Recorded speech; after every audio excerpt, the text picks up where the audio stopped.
അമ്പാടിക്കുട്ട, അമ്മ പെട്ടെന്ന് പോയി എൻജോയ് ചെയ്ത് പ്രശ്നിച്ചിട്ട് വരട്ടെ കേട്ടോ. ഓക്കെ അമ്മ, എൻജോയ് ടൈം. ഡെലിവറി ഒക്കെ കഴിഞ്ഞു കേട്ടോ. നല്ല എൻജോയ് ചെയ്ത് നല്ല സൂപ്പർ ആയിട്ട് ഡെലിവറി കഴിഞ്ഞ് മാരാരി ചേട്ടൻ പറഞ്ഞ പോലെ എന്ത് എന്റർടൈൻമെന്റ് ആയിരുന്നെന്ന് അറിയാവോ.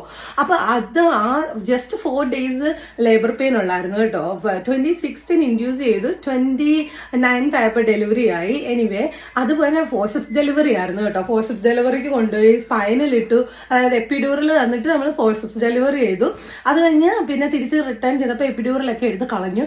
അത് കഴിഞ്ഞിട്ട് റൂമിൽ വന്നപ്പോഴത്തേക്ക് പോസ്റ്റ്മോർട്ടം ഹെമറേജ് അടിപൊളിയായിരുന്നു. ആ പോസ്റ്റ്മോർട്ടം ഹെമറേജിനെ അവർ ട്രീറ്റ് ചെയ്തു. പോസ്റ്റ്മോർട്ടം ഹെമറേജ് ട്രീറ്റ് ചെയ്തിട്ട് മാറാഞ്ഞിട്ട് വീണ്ടും സർജറി ചെയ്തു.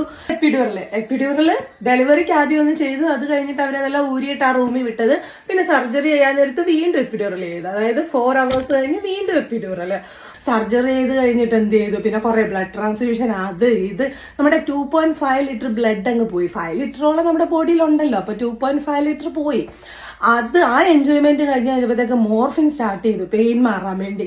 മോർഫിൻ സ്റ്റാർട്ട് ചെയ്തപ്പോൾ അതേ പെരി അറസ്റ്റ് ആയി. കാരണം എന്താ, എന്തെങ്കിലുമൊക്കെ എൻജോയ്മെന്റ് എക്സ്ട്രാ വേണമല്ലോ. അപ്പൊ പെരി അറസ്റ്റ് ആയി. BP ഒക്കെ 50-30 പോയി. വീണ്ടും ബ്ലഡ് ട്രാൻസ്ഫ്യൂഷൻ, ഫ്ലൂയിഡ് ക്രഷ് ചെയ്ത് കയറ്റി. എന്ത് രസമായിരുന്നു അറിയാവോ.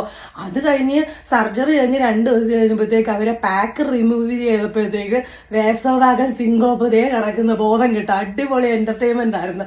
അത് കഴിഞ്ഞ് പിന്നെ കുറച്ച് ദിവസം പോസ്റ്റ്മോർട്ടം സൈക്കോസിസ്, ബഹളം വെക്കുന്ന, അലറുന്ന ബഹളം, അത് തന്നെ ഇത് തന്നെ. ഇതായിരുന്നു മാരാരിയേട്ടാ എന്റെ എന്റർടൈൻമെന്റ് കേട്ടോ. അപ്പൊ ഇത് ഇഷ്ടപ്പെട്ടിട്ടുണ്ടെങ്കിൽ ബാക്കിയുള്ളവരെല്ലാം അവരവരുടെ എന്റർടൈൻമെന്റ് ഒന്ന് കമന്റ് ചെയ്തേരെ. ഓക്കെ.